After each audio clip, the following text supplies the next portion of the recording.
आपका construction planning and management topic चल रहा था। इस टॉपिक में हम बेसिक से हमारे प्रोजेक्ट मैनेजमेंट की जो टेक्निक है, फर्स्ट बार चार्ट, उसकी एडवांटेज और ड्रॉबैक आप कंसिडर कर चुके थे। इसका एडवांस या मॉडिफाइड फॉर्म के कुछ इसके जो ड्रॉबैक हैं, एडवांस फॉर्म या मॉडिफाइड फॉर्म क्या होता है? जो आपके पीछे किसी प्रोजेक्ट में गलतियां हो गई हो उसको आगे सुधार दोगे। उसी तरीके से जो माइलस्टोन चार्ट है उसमें हम क्या करेंगे, जो बार चार्ट का एडवांस फॉर्म है। तो like that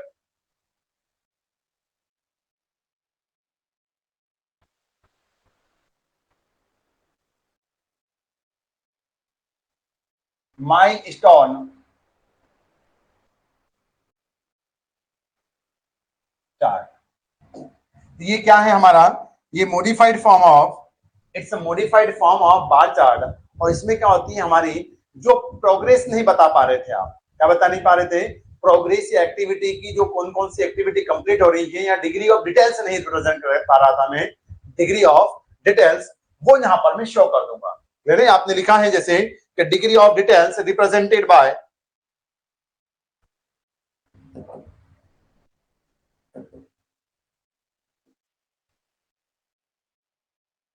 milestone chart. Milestone chart में हम डिग्री ऑफ डिटेल्स को रिप्रेजेंट कर देते हैं।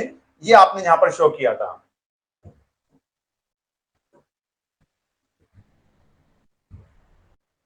लास्ट टाइम आपने लिखा था कि डिग्री ऑफ डिटेल्स हम किसमें, कि lack of degree of details of the bar chart drawback overcome by the with the help of milestone chart. तो आप यहां पर यही बताने की कोशिश में हो।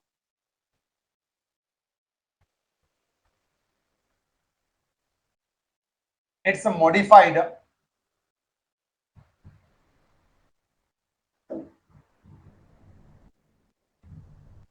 Form of normal bar chart. ये भी bar chart he, milestone chart, but इसमें कुछ हम की इवेंट्स यूज कर लेंगे। It's a modified form of bar chart. In this,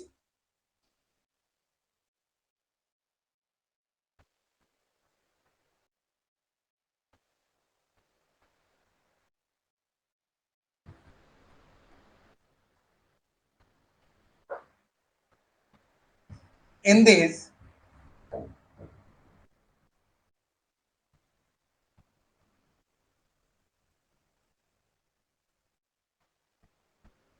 certain की इवेंट्स, इवेंट्स का मतलब होता है वो काम हो जाना। फिर इवेंट्स का मतलब आपने वो काम कर लिया है, मतलब instant of occurring of time या प्रोजेक्ट। जैसे आपने बोला ये बोतल को मैन्युफैक्चर कर रहे हो आप, तो इस बोतल को जब तक आप बना रहे हो, एक्टिविटी कर रहे हो, ये बनकर आपके सामने हो गई तैयार, तो अब ये क्या है, आपने एक इवेंट अचीव कर लिया है। तो इवेंट अचीव करने के बाद उस इवेंट को होने में जो समय लग रहा है, जो टाइम लग रहा है, जो प्रोसेस लग रही है, उसको हम बोल रहे हैं कि एक्टिविटी चल रही है उस इवेंट को अचीव। जैसे ही इवेंट अचीव हुआ किया आपने, वो प्रोजेक्ट आपका कंप्लीट हो गया, जैसे या पर्टिकुलर एक्टिविटी कंप्लीट हो गई। तो कंप्लीशन ऑफ एक्टिविटी या initiation of an activity is called your event. तो इवेंट की डेफिनेशन ये हो जाती है कि ये ना तो टाइम को कंज्यूम करती है, ना रिसोर्स को कंज्यूम कर, इसकी प्रोसेस को होने में समय लगता है, होने में रिसोर्स लगते हैं। ये टर्म्स ध्यान रखिएगा। एक्टिविटी क्या है? इसकी बनाने की जो प्रोसेस है, manufacturing process, construction process, arrangement process, assembling process, ये हमारी क्या कहलाएगा? एक्टिविटी। इवेंट्स क्या है? बोतल बन गई है, फॉर्म्ड या मेक्ड बोतल, ये आपने एक इवेंट अचीव कर लिया है। इवेंट अचीव होने में के बाद उसको ना तो टाइम लगता है, ना हमारा कोई रिसोर्स लगता है, उसकी प्रोसेस होने में या एक्टिविटी करने में समय लगता है। तो एग्जाम में एक बार पूछा जा चुका है कि इवेंट्स को आपको टाइम लगता है, रिसोर्स लगते हैं क्या? तो नहीं लगते हैं। इवेंट होने में या उसको करवाने में, यानी इसकी प्रोसेस में हमें टाइम लगता है। क्या बोलेंगे? In the certain key events are marked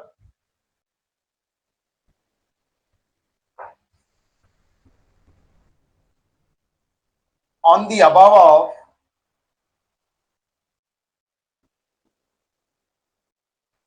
particular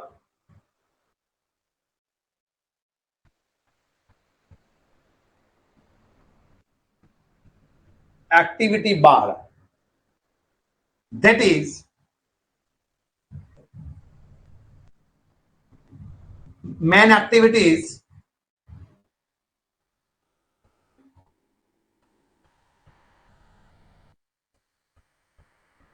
having some sub activities, main activity having some sub activities and their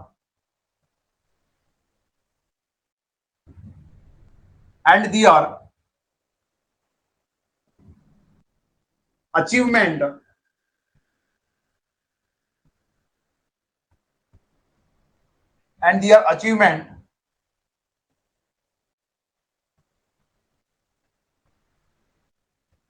represents on the bar is called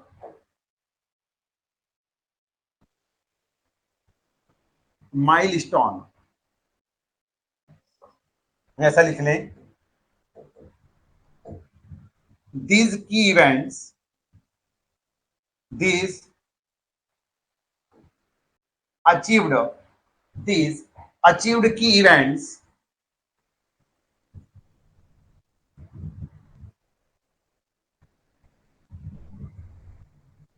is called as milestone.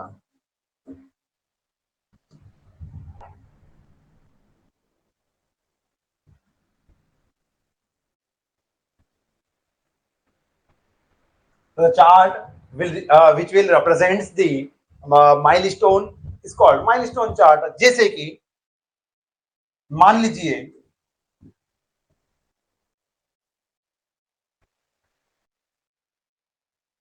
like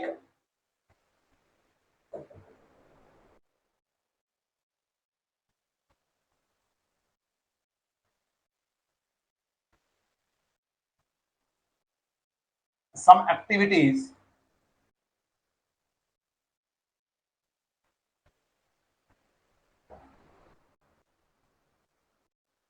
activities are, यहां से हम वो ले लेते हैं जो हमारा थोड़ी देर पहले आपने कल की क्लास में पढ़ा था, उसी को हम यहाँ पर रिप्रेजेंट कर लेते हैं। क्लियर? हमारा टाइम बच जाएगा। कौन सा क्वेश्चन था? ये क्वेश्चन था आपके पास।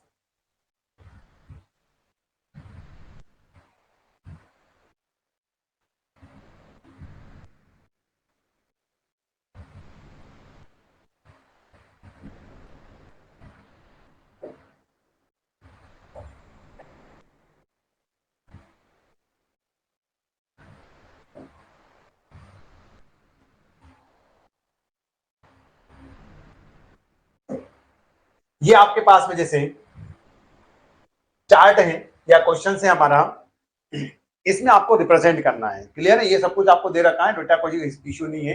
रिपीटेड क्वेश्चन है हमारा। इसमें हमारा क्या दे रखा है, एडवांस जो क्वेश्चंस में देखें आप, तो आपने यहां पर क्या बोल दिया है कि एक्टिविटी ए हैविंग सब एक्टिविटीज, क्या लिख देंगे हम? एक्टिविटी ए हैविंग some sub activities,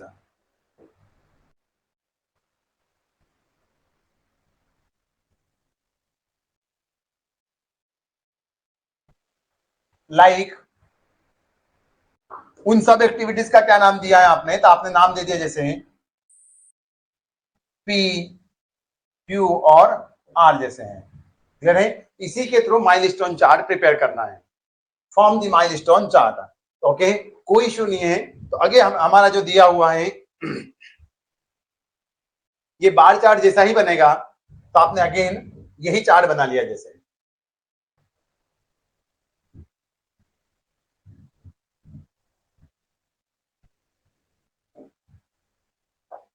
फिर चार्ट बना लिया आपने, ये चार्ट आपने यहां पर फॉर्म कर लिया है जैसे इतना जितना। अब उसने बोला है कि जो एक्टिविटी ये है उसमें कुछ सब एक्टिविटीज हैं, तो आपने देखो इन एरोस के थ्रू कुछ रिप्रेजेंट करने की कोशिश किया है। इसके थ्रू डबल एरो के थ्रू आपने यहां पर कुछ रिप्रेजेंटेशन की कोशिश किया है।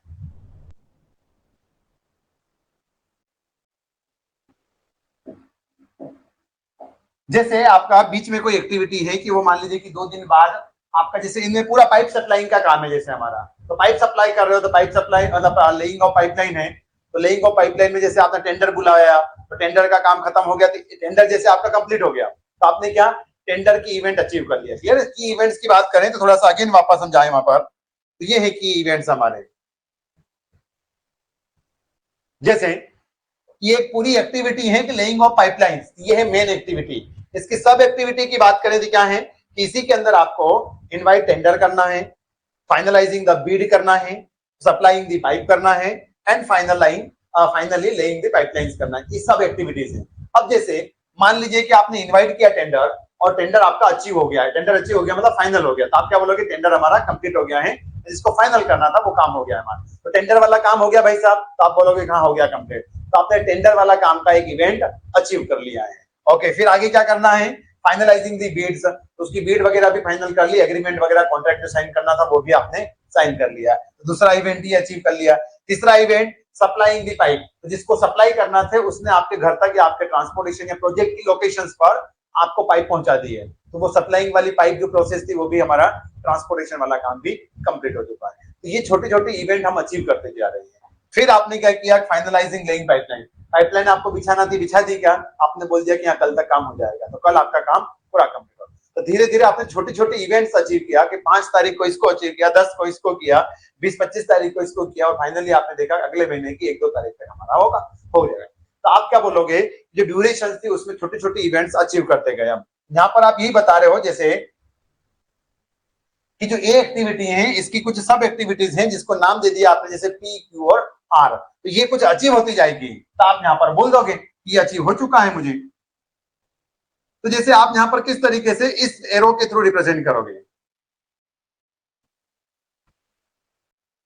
कि भाई साहब पी हो गया काम हमारा, यहां पर रिप्रेजेंट कर दूंगा मैं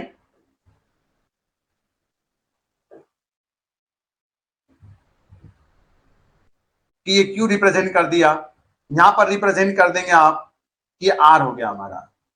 ऐसे हर एक एक्टिविटी की कुछ सब एक्टिविटीज होगी तो रिप्रेजेंट कर दिया, ये कहलाता है माइलस्टोन चार्ट। इसको हम क्या बोलते हैं, माइलस्टोन इवेंट्स। क्या बोलते हो गाइस हम इसको, अब ये ग्राफ तो बना लिया आपने, इनको हम बोलते हैं माइलस्टोन। मैंने कल शायद हल्की सी हिंट दिया था आपको, माइलस्टोन मतलब क्या होता है, जो आपको दूरियां बता देता है, डिस्टेंस बता देता है। तो आप यही बता रहे हो ना, आपने जैसे पी तक चले गए, ए से काम करते करते आप पी तक चले गए, तो आप क्या बोलोगे कि भाई साहब क्यू वाला और आर वाला इवेंट हमने अचीव कर। आपको किसी ने बोला कि आप इंदौर से जाइएगा, उज्जैन तरफ जाइए देवास होते हुए, तो आप मान लीजिए कि देवास तक पहुंच गए, तो आप क्या बोलोगे कि चलो अब मुझे अब उज्जैन ही जाना है। या फिर आप डिस्टेंस के फॉर्म में देख लेते, आप माइलस्टोन देखते हो ना, उज्जैन इंदौर से देखा तो आपको पहला माइलस्टोन दिखा जहां पर 60 किलोमीटर लिखा है उज्जैन है, उससे और आगे गए 5 किलोमीटर कम हो गए, तो आपने 5 किलोमीटर तक का इवेंट अचीव कर लिया, ऐसा बोल सकते हो आप। तो आपके पास 55 किलोमीटर का डिस्टेंस और बचा हुआ है। देन फिर आपने फिर 5 कर लिया, कभी 10 कर लिया, धीरे धीरे आप जीरो इवेंट मतलब फाइनल लोकेशंस पर पहुंच जाएंगे। यही हमारा टारगेट पहुंच रहा है कि माइलस्टोन है ना, छोटे छोटे इवेंट्स मतलब छोटे छोटे माइलस्टोन को हम पार करते हुए जा रहे हैं, ये हमारा माइलस्टोन चार्ट के फॉर्म में हो जाएगा। इस फिगर को नाम क्या दे देंगे हम दूसरा, अगर इस तरीके से एरो दिखे तो वो कहलाएगा हमारा माइलस्टोन चार्ट।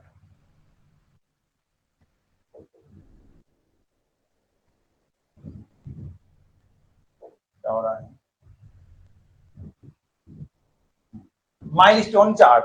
अब इसके अंदर ऐसा नहीं कि सिर्फ इसी एक्टिविटी के लिए, इसे सभी के लिए हो सकता है, मैंने समझाने के लिए सिर्फ आपको बनाया है। बाकी इन सभी डायग्राम में सभी एक्टिविटीज के नंबर ऑफ एक्टिविटीज हो सकती हैं, वो सभी पर हमारे छोटे छोटे से माइलस्टोन हो सकते हैं।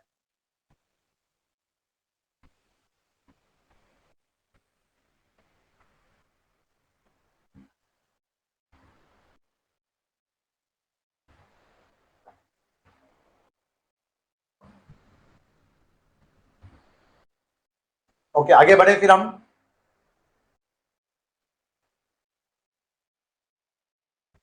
यहां से आगे बढ़ सकते हैं।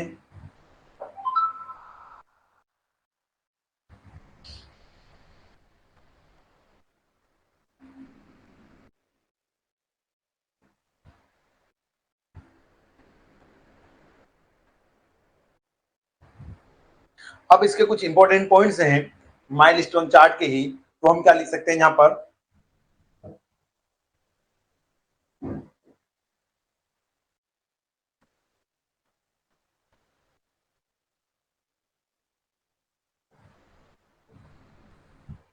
controlling is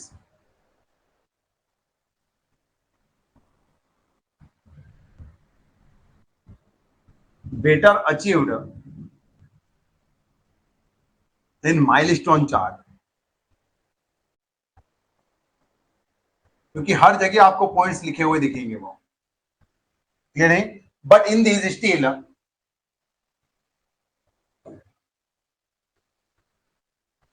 इसके अंदर ड्रॉबैक क्या रहेगा, आपने एक्टिविटी का इंटर रिलेशनशिप अभी भी अधूरा रह गया, यहाँ पर एक दूसरे से एक्टिविटी के बीच में क्या रिलेशनशिप है ये नहीं बता पा रहे, और टाइम अनसर्टेनिटी का भी केस, मतलब टाइम अगर कम ज्यादा पड़ता है तो फिर किस तरीके से आप शो करोगे, तो वो भी आप यहाँ पर रिप्रेजेंट नहीं कर पा रहे, मतलब कोई प्रोजेक्ट आगे पीछे चल रहा है तो उसको कैसे कंट्रोल करोगे वो भी आप यहाँ से अचीव नहीं कर पाओगे। हम क्या लिखेंगे, time uncertainty,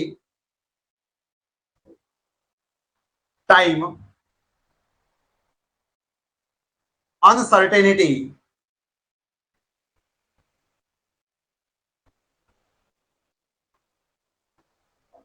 time uncertainty and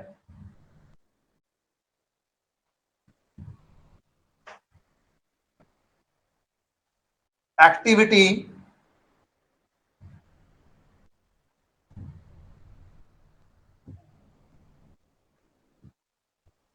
interrelationship are also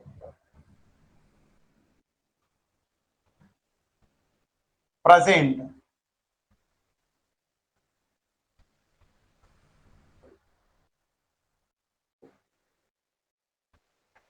time uncertainty and activity interrelationship drawback are also present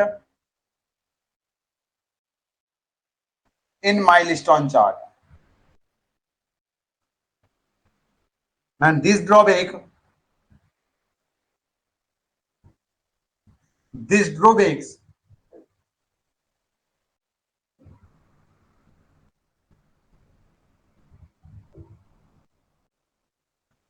these drawbacks overcome and remove overcome and remove in network analysis,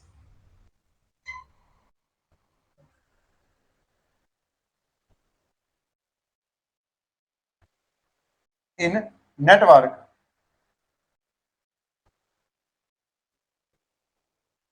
analysis, ये पॉइंट्स भी हम ध्यान रखेंगे। ओके, और क्या ध्यान रखोगे आप, एक पॉइंट आपको ये ध्यान में रखना है कि जो माइलस्टोन है इसके अंदर छोटे छोटे से की इवेंट्स आप अचीव कर रहे हो, क्या कर रहे हो, की इवेंट्स। तो milestone chart based on the, milestone chart किसके ऊपर बेस्ड है, तो वो आप बताएंगे कि milestone chart based on milestone chart event oriented graph, और जो हमारा बार चार्ट रहेगा वो एक्टिविटी ओरिएंटेड रहेगा। ये पॉइंट्स भी लिख लें हम, milestone chart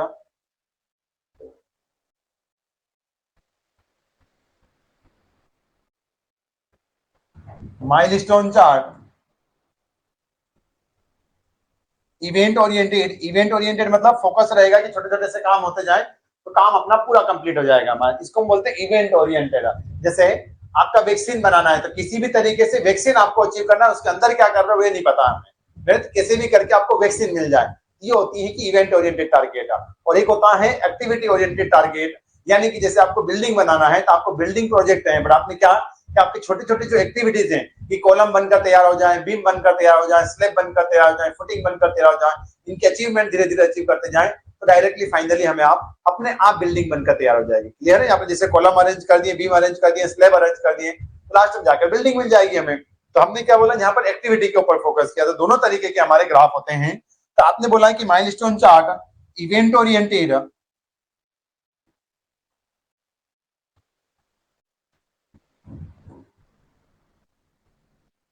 and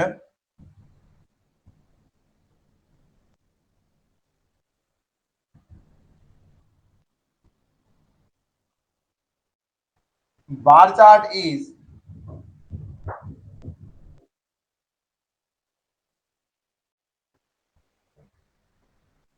activity oriented graph.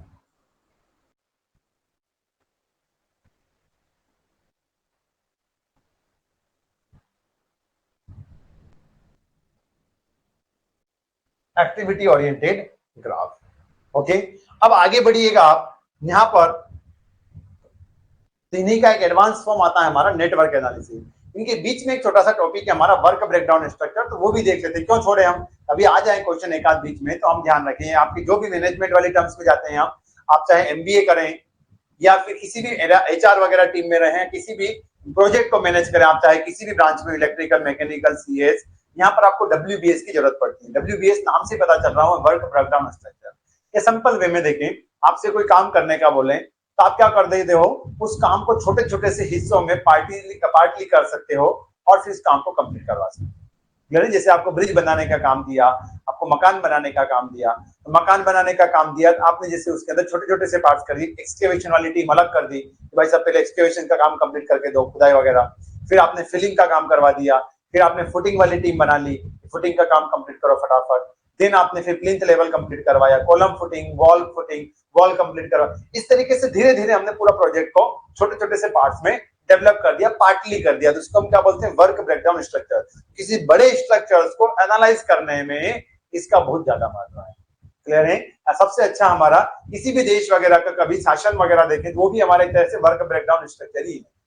Clear है। आपको अगर किसी देश को चलाना है तो अकेला मेन मुखिया बोले तो कौन है, जैसे अगर प्रशासनिक के हिसाब से राष्ट्रपति, प्रेसिडेंट, तो अकेला तो कुछ काम नहीं कर सकता है, तो आपने क्या उसके छोटे छोटे से पार्ट कर दिया। छोटे छोटे से पार्ट मतलब प्रेसिडेंट के टुकड़े नहीं किया, प्रेसिडेंट्स के काम करने वाले जो विभाग या पार्ट है उन सबको अलग अलग की, पुलिस वाला अगर कानून वगैरह को मैनेज करना है तो पुलिस लॉ मैनेजमेंट वगैरह आपने अलग कर दिया, आपने प्रशासनिक कलेक्टेड वाला एडमिनिस्ट्रेटिव अलग कर दिया, मंत्री संत्री अलग कर दिए। तो धीरे धीरे क्या छोटे छोटे इनसे भी आपने नगर निगम या नगर परिषद या नगर पालिका, पंचायत, जिला पंचायत, इन तक आ चुके हैं धीरे धीरे हमारे छोटे से। तो पार्षद से लेकर या ग्राम का हमारा मेंबर से लेकर आप प्रेसिडेंट तक आ चुके हैं। ले रहे हैं धीरे धीरे जो छोटे से पार्ट्स है ना, इनको हम बोलते हैं वर्क ब्रेकडाउन स्ट्रक्चर्स। तो work can be broke down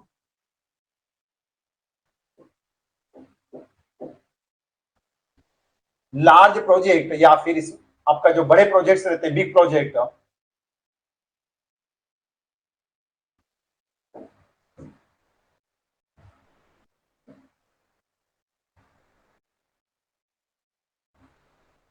work breakdown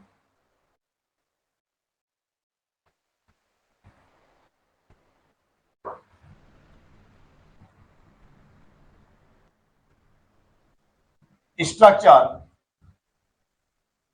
is a process to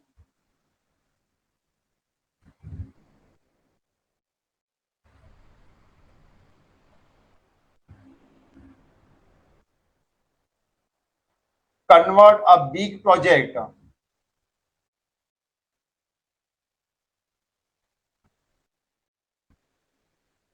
into some small key events या small key task।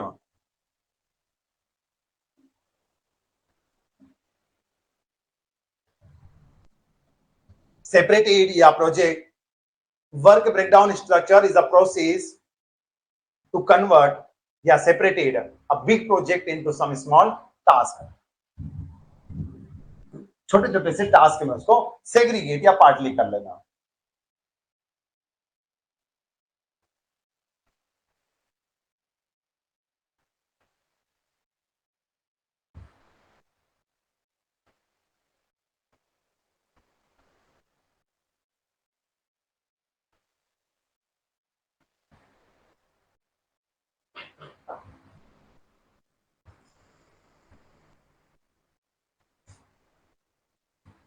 अब देखिएगा मैंने जैसे बताया प्रोजेक्ट आपका मेन प्रोजेक्ट क्या है, वहां से लेकर ही तो आओगे ना, जैसे प्रेसिडेंट से लेकर आप नीचे की तरफ आ जाओगे। क्लियर है। बिल्डिंग बनाना, बिल्डिंग में क्या क्या चाहिए, तो ऊपर से जैसे नीचे तक आ जाते हो जनरली। तो WBS is a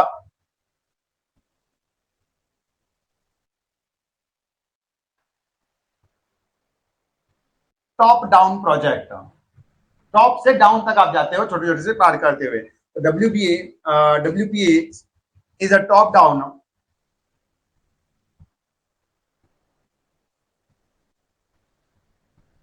project process.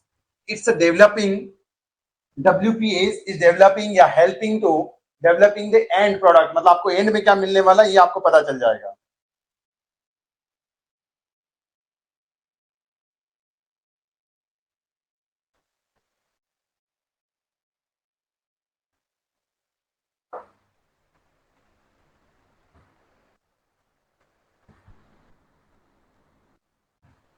WPAs developing a clear vision. Clear vision मतलब आपको एक एंड टू एंड क्या प्रोडक्ट मिलने वाला है ये आप यहाँ से फाइंड आउट करके बता सकते हैं. फाइंड आउट करके मतलब उसके जो पार्ट किए हैं आपने उसके थ्रू आपको बता जाए कि आपको ये एंड प्रोडक्ट क्या मिलने वाला है.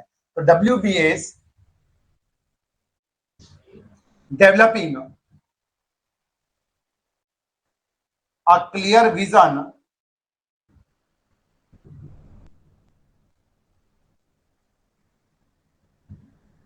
to end product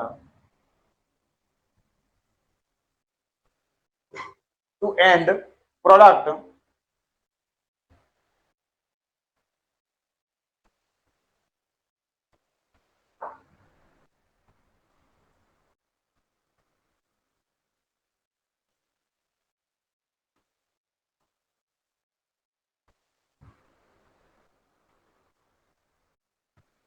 projects. किसी एक प्रोजेक्ट से आपको उसके टुकड़े में क्या क्या मिलेगा.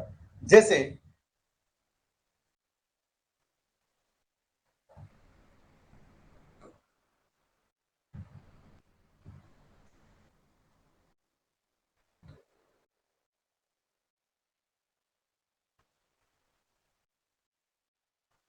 एग्जाम्पल लिख लें हम.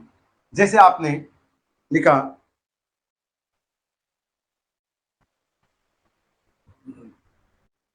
Slab work. इस प्रोजेक्ट को तोड़े आप, इसको इस स्लेब वर्क को तोड़े आप तो इसके जो टुकड़े निकलेंगे ना, टुकड़े मतलब किस किस पार्ट्स में होगा यार. देखिएगा यह स्लेब वर्क किस तरीके से अचीव होगा आपको. तो आप क्या बताएंगे स्लेब वर्क के अंदर कि आपको क्या करना पड़ेगी. स्कैफोल्डिंग. स्कैफोल्डिंग मतलब आप खंबे वगैरह लगवाएंगे जैसे क्लियर. स्कैफोल्डिंग, शटरिंग,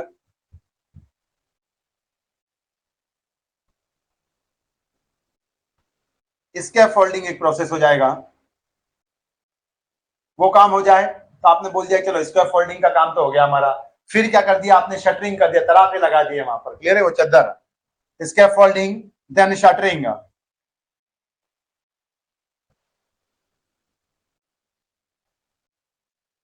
शटरिंग के बाद क्या हो जाएगा, रेनफोर्समेंट. रेनफोर्समेंट मतलब वहां पर रेनफोर्समेंट बिछा दोगे, वो जाल बिछाते हो ना जैसे जाली जैसा, तो उस जाल को भी क्या बोलते हैं हम, रेनफोर्समेंट करना. क्लियर है. लेइंग रेनफोर्समेंट या बार बेंडिंग भी बोल सकते हो आप.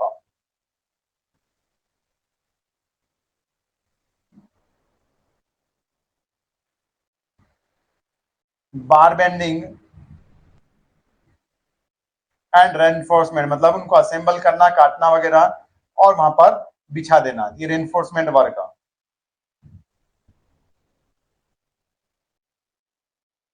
क्लियर है. ये आपने छोटा सा काम फिर कर लिया एक एक कि रेनफोर्समेंट बिछा दिए उसके. फिर क्या कर दिया आपने, रेनफोर्समेंट के बाद, रेनफोर्समेंट के बाद आपने उसके ब्लॉक्स वगैरह लगवाना. ठीक है.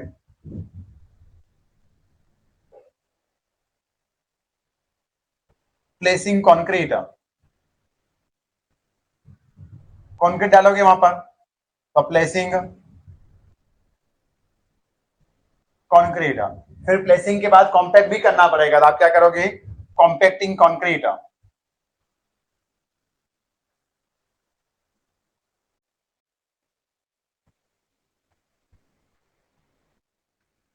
अब वाइब्रेटर, प्लेट वाइब्रेटर जिससे आप करें. अब यहाँ पर कंप्लीट हो गया क्या, नहीं हुआ स्लेब. क्यूरिंग कौन करेगा भाई साहब हमारी, तो क्यूरिंग भी हमारा एक काम है.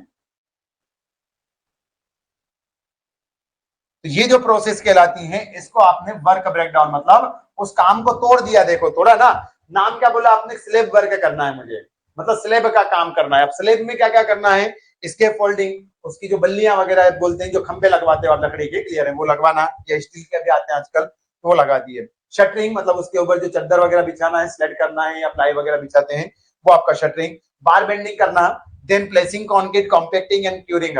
ये छोटी सी आपने क्या बता दिया उसकी स्ट्रक्चर्स को तोड़ दिया क्लियर है। मैंने छोटा सा स्लैब वर्क बताया ये भी आपका किसी का पार्ट है। जैसे बिल्डिंग बनाना तो बिल्डिंग में आपने बोल दिया क्या लगेगा slab work beam work column work wall work footing work plinth work ये हमारा काम हो जाए। इसके अंदर भी फिर electric work plumbing work sanitary work ये काम हो जाएगा। फिर इसके अंदर भी लाइट वर्क में भी अलग अलग केबल लेइंग पाइपलाइन लेइंग फिर पॉइंट्स देना उनके कि फैन पॉइंट्स क्या रहेगा बल्ब पॉइंट क्या रहेगा हमारा एसी पॉइंट्स क्या रहेंगे तो नंबर ऑफ टास्क होते छोटे छोटे से आपने उनको डिवाइड कर दिया होगा।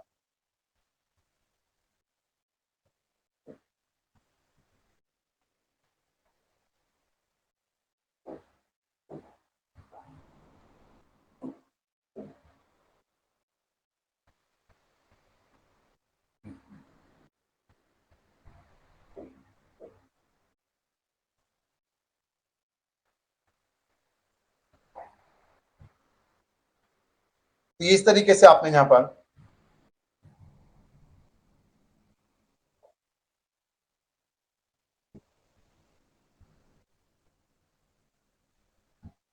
सारे काम कर दिए हैं। ओके तो ये होता है आपका वर्क ब्रेकडाउन स्ट्रक्चर। ओके ये छोटा सा पॉइंट था कि आपने यहाँ पर कंसिडर मेन पॉइंट जो आपके एग्जाम में जहां से क्वेश्चंस आ सकते हैं या आएंगे वो अब हम यहाँ पर कंसिडर करते हैं। ये सिंपल सा भी है इंपॉर्टेंट भी है और आगे आपको कहीं ना कहीं काम ही आएगा। क्या है देखिएगा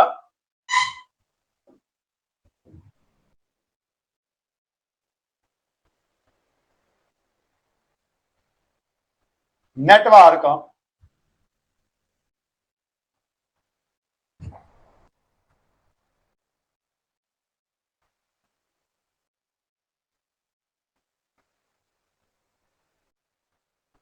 एनालिसिस।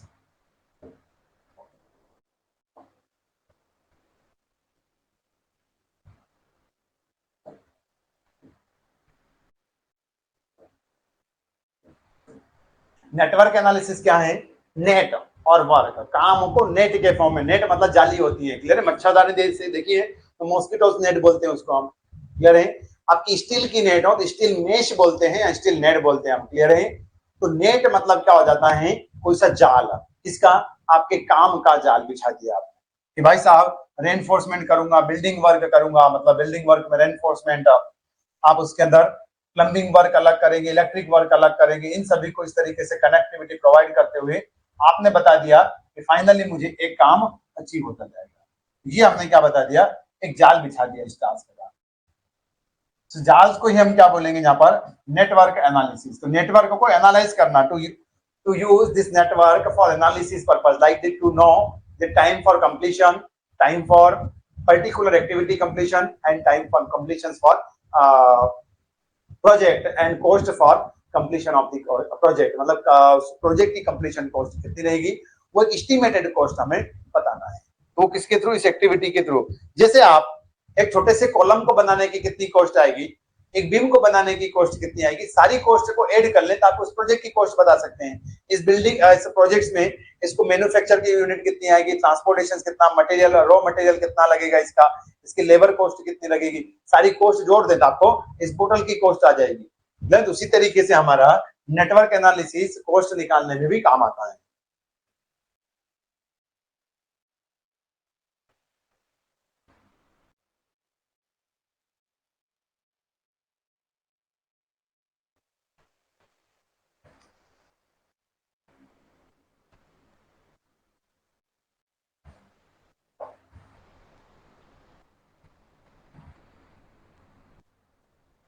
तो नेटवर्क मतलब ऐसा मैट या फिर मैश।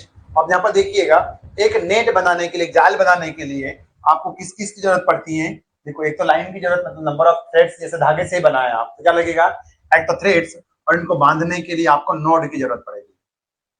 इसकी जरूरत पड़ेगी गाइस हमें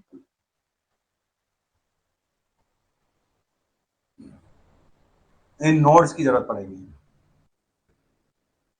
क्लियर है। इन नोड को बोलते हैं हम गठान और यहां पर बन जाती है हमारी यह इवेंट।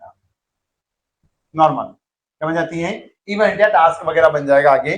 तो वो हमारा, और ये जो थ्रेड्स हैं ये हमारा क्या रिप्रेजेंट करने लग जाएगा, तो उस एक्टिविटी की प्रोसेस कि कौन सी, जैसे आपने यहां से यहां तक बोल दिया, एक एक्टिविटी कंप्लीट हो गई, फिर यहां से दूसरी एक्टिविटी चालू हो गई, यहां से हो सकता है कि दो काम एक साथ चालू हो जाए। फुटिंग का काम कंप्लीट हुआ तो कॉलम भी बन रहा है, वॉल भी बन रही है, दो काम एक साथ चालू हो गए ना, तो वो एक दूसरे के ऊपर डिपेंडेंसी के ऊपर काम करते हैं। तो हम बता देते हैं यहां पर कि network is a network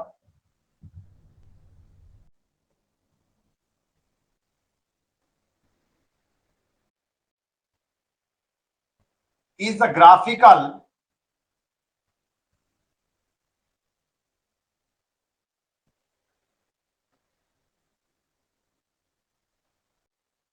representation of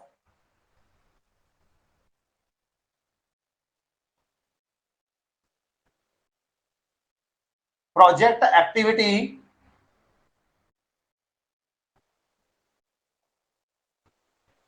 and events। Project activities and events के बीच में एक ग्राफिकल रिप्रेजेंटेशन होगा या प्लान होगा हमारा नेटवर्क का।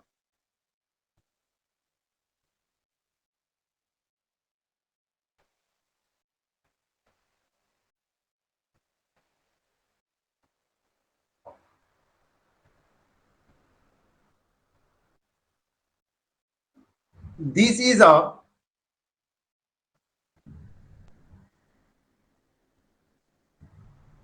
improvement our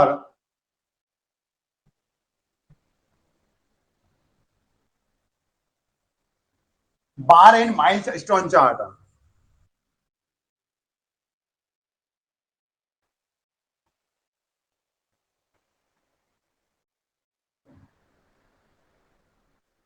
in network analysis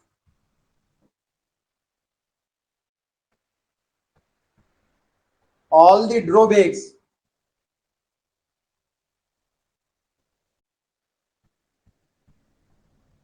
of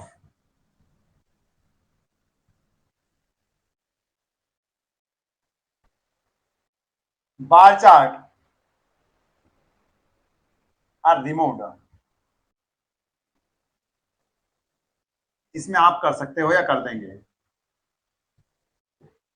सारे जितने भी ड्रॉबैक रहे हमारे बार चैट की, एक दूसरे की एक्टिविटी की इंटरडिपेंडेंसी नहीं रहती है, एक दूसरे से हमारा टाइम अनसर्टेनिटी रिप्रेजेंट नहीं करता है, वो सारे हम यहाँ पर रिप्रेजेंट करवा देंगे। आपने क्या बोला है कि network is a formation by with the help of activity and event. Activity is the process, project का टास्क का या ongoing process is called your activity. Completion और initiation of a task is called your event. और इन दोनों का joint formation ही हमारा क्या कहलाएगा, एक नेटवर्क।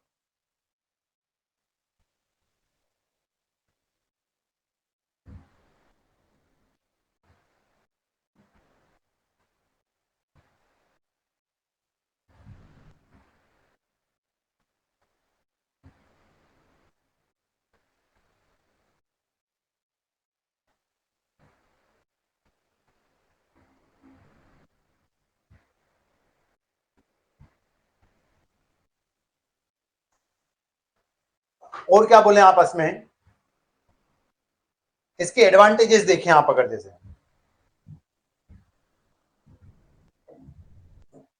क्या बोलेंगे हम,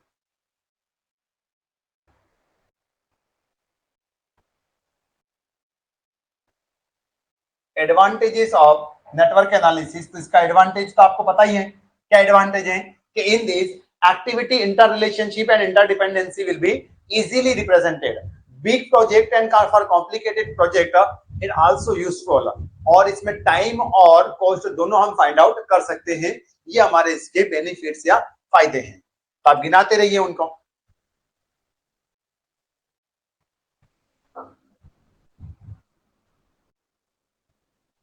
It shows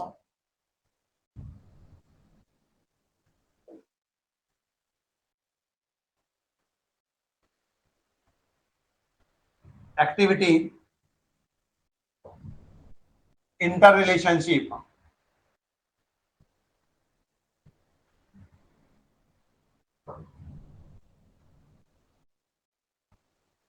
Yeah, it shows the interrelationship between activities and events.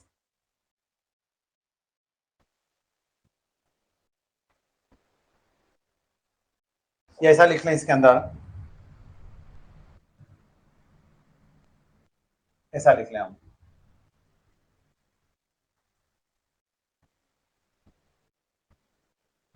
It shows the interrelationship between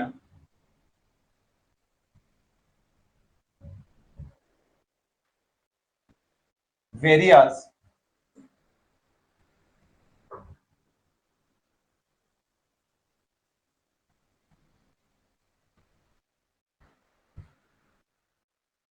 activities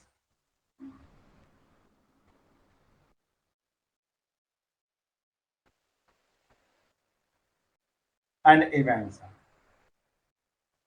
It shows the interdependencies and time uncertainty also consider in these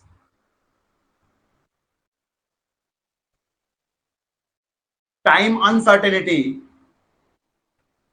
वो हम देख अनसर्टेनिटी कहां पर आती है, आप निश्चित नहीं हो भाई साहब कि मेरा काम कब कंप्लीट हो जाएगा, उसको हम बोलते हैं टाइम अनसर्टेनिटी. यानी कि आपने बोल दिया कि बीम बनाना है, तो आपने बोला कि 7 दिन में बन जाएगा, तो ठीक है 7 दिन में, 6 दिन में, 8 दिन में बन जाएगा, ये सर्टेन प्रोजेक्ट कहलाता है. एक होता है अनसर्टेन. आपने बोला कि भाई साहब कोरोना की वैक्सीन बनाना है, आपको पता है कि वो 2 दिन में, 4 दिन में बन जाएगी, आप बनाए तो आप कॉपी कर रहे हैं, क्लियर है. अब आप नया प्रोजेक्ट नहीं बना रहे, जैसे आप बोले कि आप कोरोना की वैक्सीन है तो बिल्कुल बन जाएगी आपकी, क्योंकि आपके पास सारे फार्मूलाज वगैरह है, सिर्फ उनको असेंबल करना है और प्रोडक्ट के फॉर्म में लाना है उसको.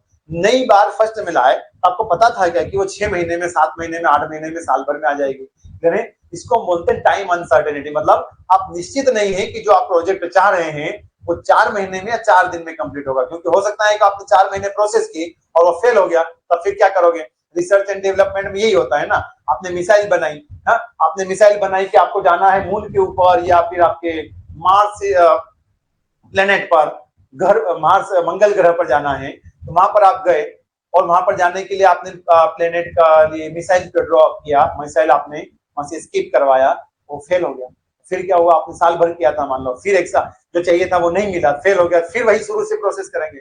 ये टाइम अनसर्टेनिटी है ना. पहले तो आपने बोला था कि 1 साल में हो जाएगा, अब 1 साल में जो रिजल्ट मिला वो तो फेल हो गया हमारा, अगला साल फिर लगेगा हमें. ये क्या अनसर्टेनिटी, मतलब निश्चित नहीं है कि कितने समय में वो कंप्लीट हो, जल्दी भी हो सकता है, लेट भी हो सकता है, क्लियर है. तो ऐसा काम भी हम इसमें कंसिडर कर सकते हैं, वो हम पढ़ेंगे पार्ट में, बट वो है तो नेटवर्क का टाइप. तो आपने क्या बोला कि in this time uncertainty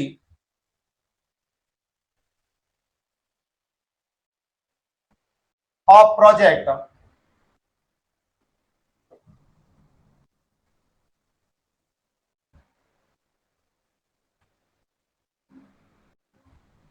is also considered.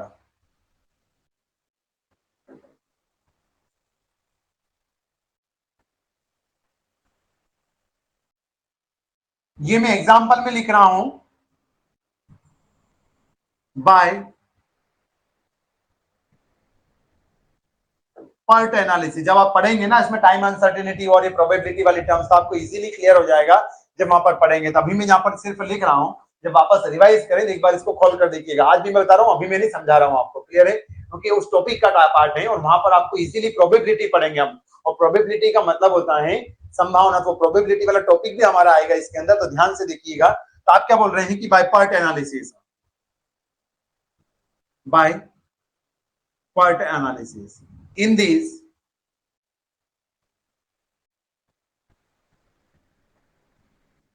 for time uncertainty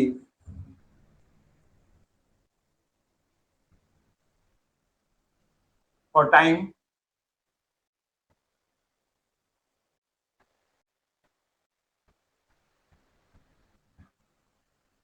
uncertainty,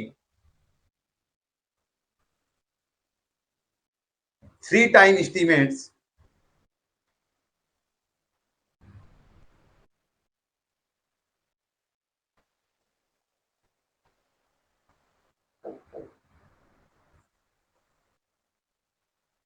are taken. कौन कौन से हैं, तो आप लेते हो भाई साहब, यहां पर हमारे हैं कौन से हैं, optimistic time, most likely time and pessimistic time. अब बोलोगे भाई साहब ये क्या है, ये रोज पढ़ते हो, रोज देखते हो आप, क्लियर है। ऑप्टिमिस्टिक, आशावादी, पेसिमिस्टिक, निराशावादी, मोस्ट लाइकली टाइम, क्लियर है।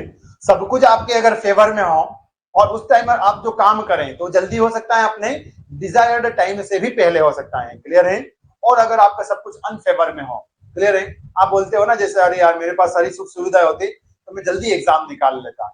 एक बंदा बोलता है कि उसको सारी सुख सुविधाएं मिली तो उसने एग्जाम जल्दी निकाल लिया, तो वो क्या होता है हमारा, जैसे आपको सारी सुख सुविधा जो चाहिए, आपको पैसा चाहिए, आपको एसी में बैठकर पढ़ाई करना है, आपके घर पर बैठकर आपको टीचर पढ़ाने आए, आपको खाना खिलाते खिलाते टीचर पढ़ाएं, आपकी जो इच्छा हो ऐसे करते करते आप पढ़ाई करें और फिर बोले कि मैं एग्जाम निकाल लूंगा, मतलब जितने जल्दी निकाल लेंगे वो मक्कारी नहीं मानना, क्लियर, जल्दी निकाल लेंगे तो कौन सा ऑप्टिमिस्टिक कि आपके सब कुछ अनुरूप हो रहा है। और पेसिमिस्टिक मतलब आप तैयारी कर रहे हैं, खाना ही नहीं मिल रहा है, 2 दिन का 1 दिन में खाना खा रहे हो आप, क्लियर है, आप पैदल पैदल कहीं पर जा रहे हो, ना आपके पास बाइक है ना कुछ काम हो रहा है, क्लियर है, तो वो हमारा कौन सा पेसिमिस्टिक मतलब निराशावादी में हम कुछ काम कर रहे हैं, कुछ टाइम में हमें ज्यादा समय लॉन्ग टाइम लगता है। और एक मोस्ट लाइकली टाइम मतलब न्यूट्रल सिचुएशंस में, क्लियर है कि बैलेंसिंग सिचुएशंस में हो, उसको हम बोलेंगे मोस्ट लाइकली टाइम। दूसरा हम सिचुएशंस में पढ़े अगर लाइफ से भी देख सकते हो आप, अपनी लाइफ से क्या देख सकते हो कि अगर सारी सुख सुविधाएं आपको मिले और सरवाइव करें, आप बोलते ना कि अरे यार उनकी जैसी सुख सुविधाएं तुम्हें और अच्छे से जी लो, तो सारे सुख ही सुख हो हमें, तो कौन सा ऑप्टिमिस्टिक टाइम है हमारा, पूरी सुख सुविधाओं से जीवन यापन हो रहा है हमारा, सुख सुविधा वाला ऑप्टिमिस्टिक। पेसिमिस्टिक टाइम मतलब क्या कि सब कुछ दुख ही दुख है यार, कुछ है ही नहीं मजा मेरी लाइफ में, तो पेसिमिस्टिक टाइम। और मोस्ट लाइकली टाइम मतलब बैलेंसिंग सिचुएशन की, ठीक है यार थोड़ा बहुत उतार चढ़ाव आ जाता है, कभी दुख सुविधा, कभी दुख आ जाता है, कभी सुख आ जाता है, तो मोस्ट लाइकली टाइम, तीनों के टाइम का पीरियड। अब ज्यादातर किसके होने की संभावना रहती है, ना तो किसी की जीवन में हमेशा सुख रहता है, ना तो किसी की जीवन में हमेशा दुख रहता है, मतलब ये most likely time, sorry, optimistic time और पेसिमिस्टिक टाइम रेयरली होते हैं, क्लियर, कभी कभार होते हैं, ये आइडियल कंडीशन भी, आइडियल तो नहीं बोलेंगे हम, पर कभी कभी होंगे ऐसे बोल, ये मोस्ट लाइकली टाइम है, इसके ज्यादा होने के चांसेस रहते हैं हमारे, इसके क्या होते हैं हमारे ज्यादा होने के चांसेस रहते हैं मोस्ट लाइकली टाइम के, क्लियर है। तो ऑप्टिमिस्टिक टाइम हमारा रेयरली होता है, सिमिलरली हमारा पेसिमिस्टिक टाइम भी हमारा रेयरली, मतलब कभी कभी ही हमें कुछ ऐसे प्रॉब्लम को फेस करना पड़ सकता है, बट मोस्ट लाइकली टाइम क्या होता है हमारा ज्यादा अंडर नॉर्मल। तो नॉर्मल कंडीशंस में जो टाइम हो उसको हम रिप्रेजेंट करते हैं योर मोस्ट लाइकली टाइम, और पेसिमिस्टिक टाइम मतलब अनफेवरेबल कंडीशन हो आपकी, कौन सी अनफेवरेबल कंडीशंस के टाइम पर जो काम करें वो हमारा कहलाएगा पेसिमिस्टिक टाइम। और ऑप्टिमिस्टिक टाइम मतलब क्या कहलाएगा, all condition under the control या फेवरेबल कंडीशंस में हो, एसी चाहिए तो भाई साहब एसी लगा दिया आपको, ठंड में हीटर चाहिए तो हीटर लगा दिया आपने, तो उस टाइम पर आप जो काम करें वो हमारा ऑप्टिमिस्टिक, क्लियर है। यहाँ पर टाइम अनसर्टेनिटी लिया कि नहीं है आपने, कि अगर सब कुछ आपके फेवर में हुआ तो जल्दी काम हो जाएगा, सब कुछ आपके फेवर में नहीं हुआ जल्दी काम में खत्म नहीं होगा और थोड़ा नॉर्मल सिचुएशन रहा तो मोस्ट लाइकली टाइम। तो आप यहाँ पर तीनों टाइम को कंसिडर करते हुए आगे बढ़ते हैं, इसके आगे का फिर मैं आगे पढ़ूंगा जब पार्ट एनालिसिस पढ़ूंगा, तो मैंने थोड़ा सा आपको हिंट दे दिया है। ओके, तो in this time uncertainty of project is also considered, और क्या हो जाएगा, it's also useful for big project, it can be used for big project and complicated like project. Complicated मतलब जैसे बड़ा डैम बनाना है आपको, ब्रिज बनाना है, नंबर ऑफ मल्टीज बनानी है आपको, लाइक दैट 100 स्टोरी फ्लोर या 100 स्टोरी मल्टी से डिजाइन करना है, तो उसमें नंबर ऑफ वर्क्स होंगे हमारे, number of beams and number of structures design करना है, तो कॉम्प्लिकेटेड और बिग प्रोजेक्ट के लिए भी यह सुटेबल रहेगा। इट्स सुटेबल फॉर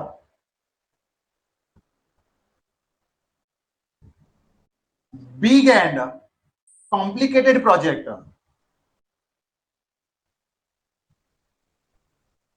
कॉम्प्लिकेटेड मतलब थोड़े से जटिल भी हो, इसके अंदर डील करना, तो उसको छोटे छोटे से पार्ट से हम पार्टली कर लेंगे या वर्ड के ब्रेकडाउन में तोड़ सकते हो, तो it's suitable for big and complicated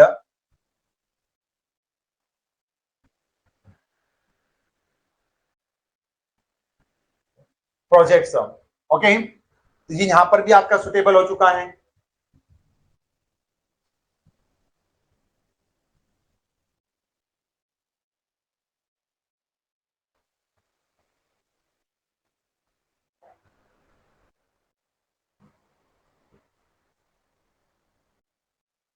It's helpful in replanning, कुछ डिजाइनिंग वगैरह में चेंजेस करना है तो replanning,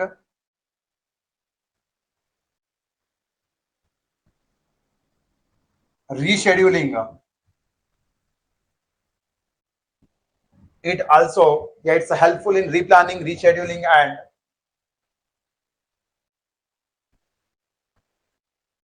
controlling. Easily achieved. In these replanning, rescheduling, and controlling, it's easily achieved. मतलब in these या network analysis is better use in case of updating. अगर project को अपडेट करना हो तो नेटवर्क एनालिसिस के थ्रू आप इजीली क्या कर सकते हो, अपडेट कर सकते हो. क्लियर है? तो अभी हम इसके आगे पढ़ेंगे हम कि नेटवर्क किस तरीके से फॉर्म करते हैं. बिल्कुल सिंपल सा प्यारा सा. तो it's helpful in replanning, rescheduling and controlling. और क्या हो जाएगा इन दिस, वही हमारा टाइम अनसर्टेनिटी तो आपने कंसिडर कर ही लिया है. और क्या हो जाएगा इसमें हमारा, इसके अंदर हम क्रिटिकल पाथ और टाइम की प्रोजेक्ट्स भी निकाल सकते हैं. It's used to analyse in this या by the use of, by the help of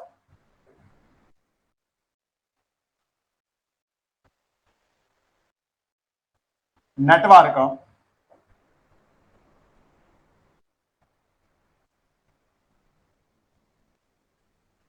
critical path. Critical path देखेंगे हम किस तरीके से निकालेंगे. तभी तो आप सिर्फ लिख रहे हो कि bye the help of network critical path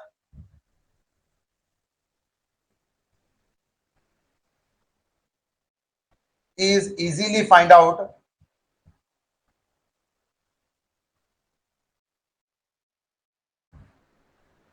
and by these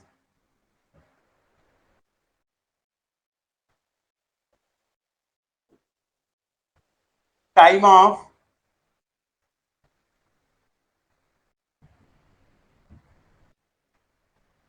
project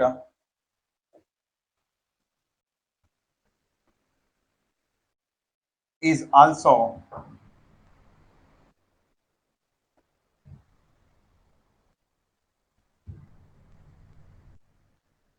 finding out. इससे आप इसकी प्रोजेक्ट की टाइमिंग ड्यूरेशन भी बता सकते हो.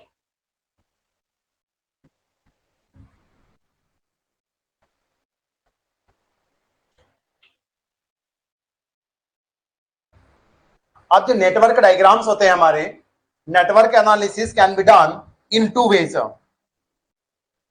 नेटवर्क एनालिसिस या तरीके जो है ड्रॉ करने के, वो तरीके अलग अलग है. गठान बांध कर भी कर सकते हो, वेल्डिंग करके भी कर सकते हो. क्लियर है? या बोल्ट कसकर भी कर सकते हो, वेल्डिंग करके कर सकते हो अगर स्टील की बनाए तो. क्लियर? तो उसी तरीके से कि नेटवर्क ड्रॉ करने के दो तरीके हैं, एक एओए और एक एओएन टाइप के. Network analysis can be done in two ways.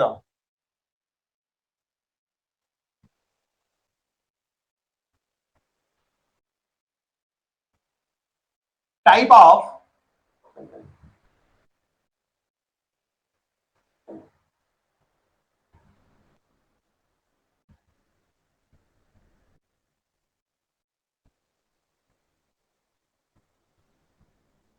Network analysis.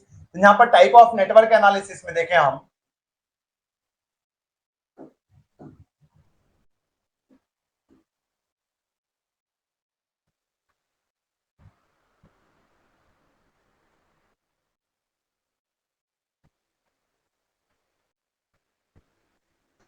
तो आप बताएंगे कि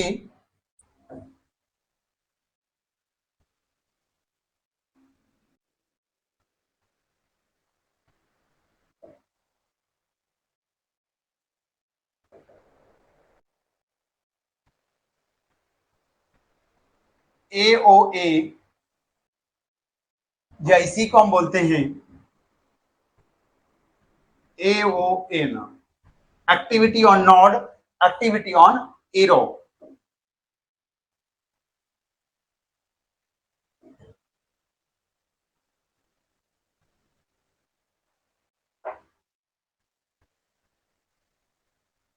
एक्टिविटी ऑन या ओवर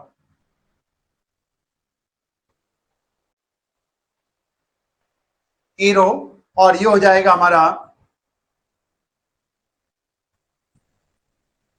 एक्टिविटी ऑन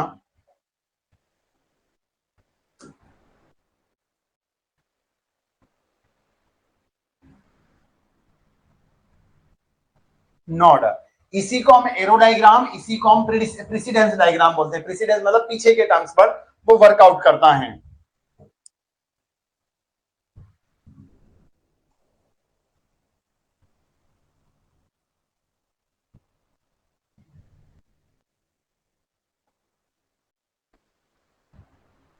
क्या लिख सकते हैं? एरो डायग्राम भी बोलते हैं आप इनको।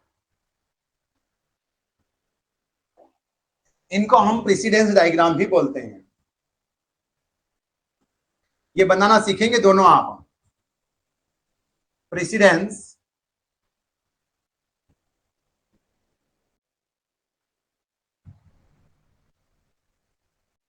Diagrams,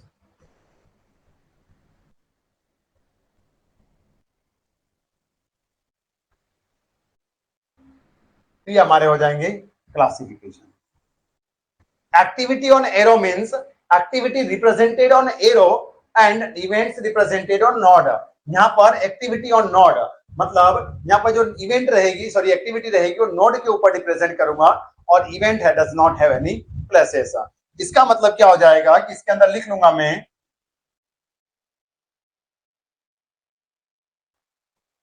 activity represented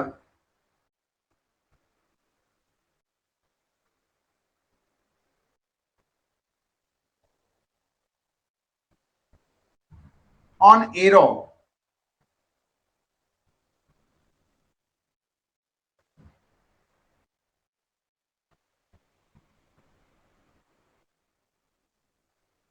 event represented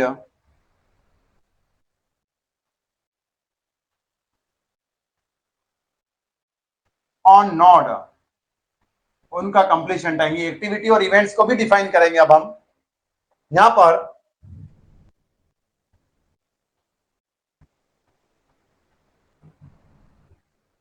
activity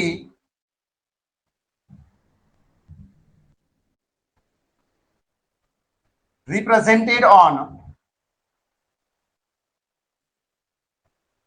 node, और ये एग्जाम पॉइंट ऑफ व्यू से थोड़ा सा ज्यादा ध्यान रखें आप कि एक्टिविटी रिप्रेजेंट कर रहे हैं नोड के ऊपर। इसका मतलब ये नहीं कि एरो के ऊपर आपकी इवेंट आएगी। इवेंट हमारा सिर्फ रास्ता बताएगा, जोड़ने का काम करेगा, इवेंट के लिए यहां पर प्लेस नहीं रहेगा। And here event does not have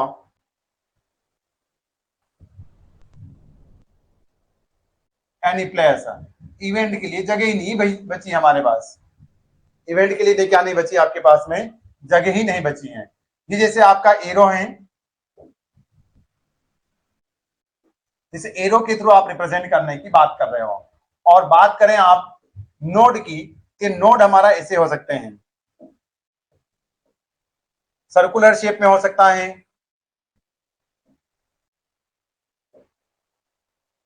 Oval shape में हो सकता है, रेक्टेंगुलर हो सकता है, स्क्वायर हो सकता है। ये आपके ऊपर डिपेंड करता है।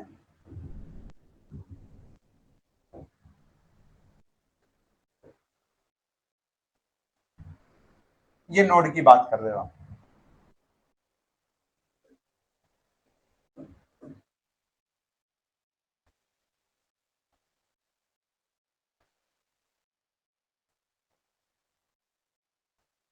नोड में भी किसी भी टाइप के हो सकते हैं हमारे यहां पर।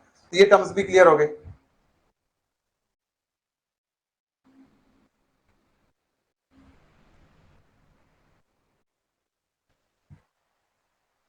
अब बात करें आप गाइस हमारे यहां पर, यस एरो डायग्राम्स में भी हमारे नेटवर्क्स होते हैं, बिल्कुल। मैं अभी रिप्रेजेंट कर देता हूं, चलो ये छोटा सा, इसके बाद थोड़ा सा क्वेश्चन जैसे बना देता हूं मैं। ज्यादातर हम ये एरो डायग्राम ही पढ़ेंगे। ये वाला एरो डायग्राम देखो, जैसे एक्टिविटी, और यहां पर आपने डिपेंडेंसी बता दिया। क्लियर है? अभी आपको पता नहीं कि कौन क्या है, बट फिर भी थोड़ा सा हम बता रहे हैं। डिपेंडेंसी, प्रीडेसेसर ऐसा लिखेंगे।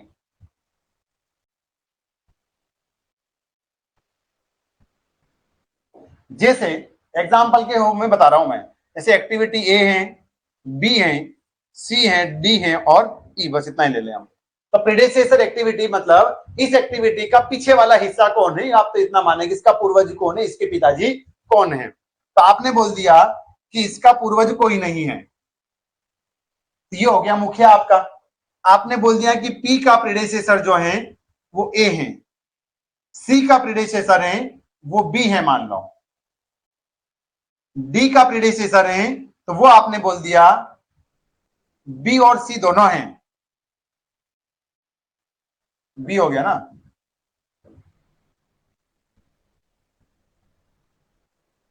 और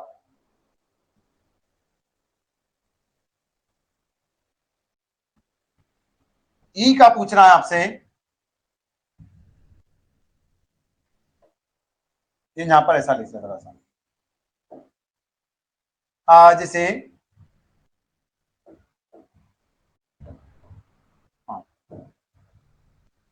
बी का ए है, सी का भी ए मान लो, डी का हमारा बी मान लो,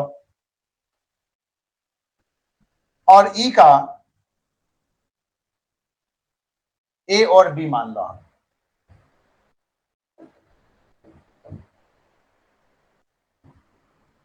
बी और सी मान लो और डी, इस तरीके से।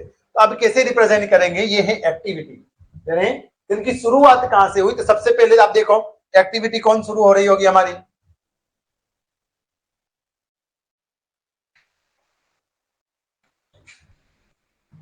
एक्टिविटी जैसे हमारी ए शुरू हो रही होगी, तो आपने ये नोट बनाया कि यहां से शुरुआत हो रही है और ये एक्टिविटी ए चल रही है, भाई साहब बना दिया हमने। फिर आपने देखा इस ए के ऊपर बे डिपेंड कर रहा है, मतलब जैसे ही कंप्लीशन टाइम ऑफ और इनिशिएशन, ये क्या रिप्रेजेंट करता है हमें, वो एक्टिविटी कंप्लीट हो गई थी। जैसे मान लीजिए कि एक्टिविटी यहाँ पर कंप्लीट हो गई, जैसे कंप्लीट हुई आपकी कौन सी स्टार्ट हो जाएगी, यहाँ से बी स्टार्ट हो जाएगा। ये आपने बता दिया भाई साहब कि बी स्टार्ट हो गया, ये एक्टिविटी ऑन एरो हो रही है बी हमारी, सी भी हमारी ए के ऊपर डिपेंड कर रही है, तो आपने यहां से बता दिया कि दो काम हमारे एक साथ चल रहे हैं। क्लियर है? फिर आपने बोला कि जो डी है वो डिपेंड कर रहा है बी के ऊपर, ये करवा दिया कि जो डी है वो डिपेंड कर रहा है बी के ऊपर। फिर आपने बोला कि जो ई है वो बी सी और डी तीनों के ऊपर डिपेंड कर रहा है। देखो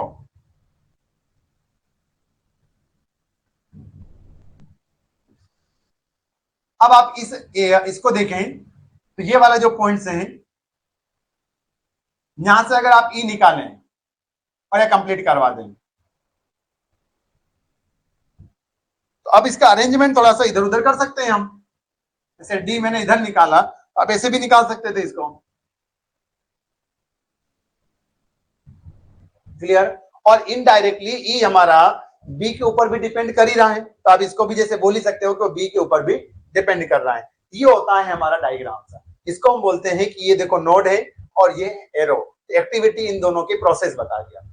क्लियर है? कोई दूसरी एक्टिविटीज हो उस तरीके से हम रिप्रेजेंट भी, यहां तक क्लियर है क्या गाइस? हमें हम कंसेप्ट एंड टर्म्स क्लियर है क्या? ये तो मैंने सिर्फ आपको ऐसे एग्जांपल के फॉर्म में बताने की कोशिश किया है।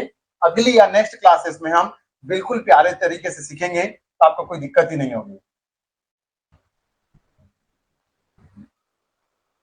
ओके, यहां तक क्लियर है? ओके, तो फिर आज की क्लास हमें यहीं पर ओवर करना होगी, क्योंकि इसके बाद का जो टॉपिक है वो लंबा है, तो हम फिर एक ही क्लास में फिनिश कर देंगे। क्लियर है फिर? Okay, the class is over. Thank you to everyone.